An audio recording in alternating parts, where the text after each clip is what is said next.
Баршаңызға сәлем достар, сіздермен бүгін осындай дәмі керемет болып шығатын сметанник пирогын дайындайтын боламыз. Менімен бірге болыңыздар.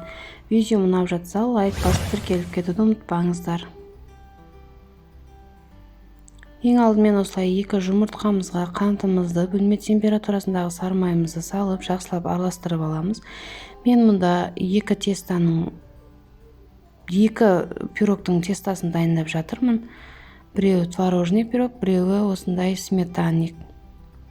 Астына тек бір ғана сметанниктің құрамын жазып қалдыратын боламын.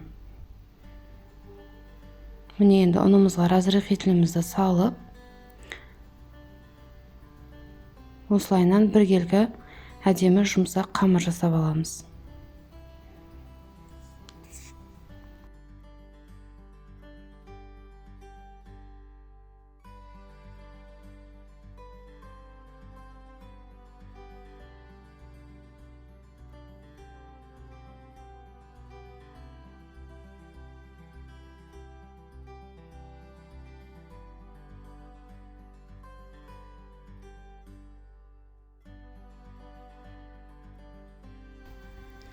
Қамырымыз қатты емес, өте жұмсақ болып шығуы тиісті. Қамырымыз дайын болғаннан кейін целлофан пакетке салып, бөлме температурасына қойып қоямыз. Міне қамырымыз осындай болып шығу керек, өте жұмсақ, әрі қолға жабыспайды.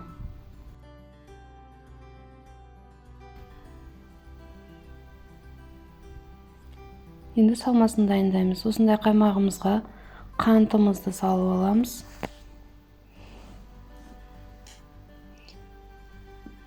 Жұмыртқамызды және кукурузный крахмалды салып, жақсылап араластырамыз. Ванилин болса, сіздер ванилин салуларыңызға болады. Менде ванилин болмай қалды, сол үшін салмадым. Міне кукурузный крахмалымызды салып, венчиктің көмегімен біркелкі масса болғанша жақсылап араластырып аламыз.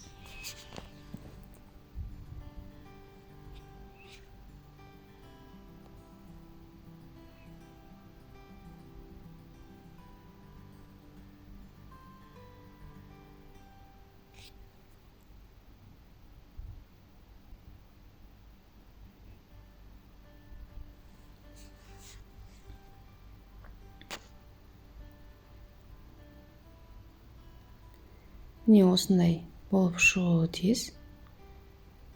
Енді тестасын жаятын боламыз. Мен форманың астына кішкене май жақтым. Енді үстіне тестамызды осылай әдемі қылып жайып шығамыз.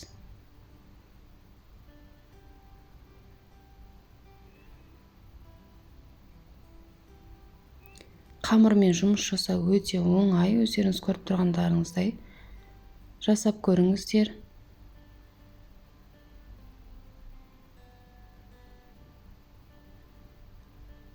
Бір текіс қылып осылай жайып аламыз. Тура видеодағыдай.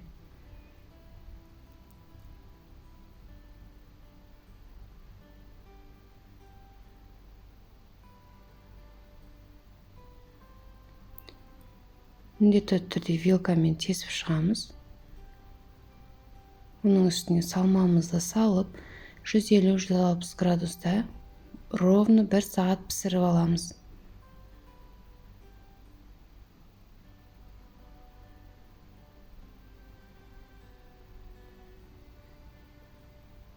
Бетін қалауларыңызша малина, кез келген жемісті салсаңыздар болады. Мен осылай салмай, құр өзім пісіремін. Міне мен пирогым ровно 1 сағат тұрып, 1 сағатта осындай болып шықты. Енді жанын шешіп, бөлме температурасында осылай қойып суытатын боламыз.